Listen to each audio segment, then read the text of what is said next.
আসসালামু আলাইকুম বন্ধুরা, কি খবর? আশা করি আপনারা ভালো আছেন। আপনাদের তো আমি ভালো আছি। আজকে অরুণাচল থেকে আমার বড় ভাই এই ভিডিওটা পাঠাইছে। ভিডিও দেখে আপনাদের মাঝে তুলে ধরলাম, জানেরাও দেখুন। বিদেশ করা মানুষের কত কষ্ট না দেখলে এরা বুঝতে পারতেন না।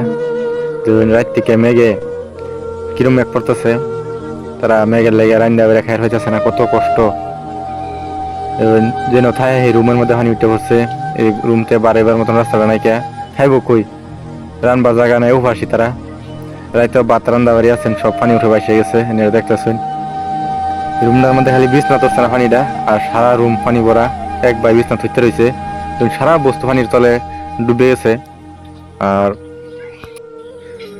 বিদেশ করা বাইন সিরিজে তোমার ছেলের জানাই যে অত কষ্ট করার পরেও তোমরা বিদেশ থেকে কাম করিয়া পরিবারের লেগে অতানি কষ্ট করো।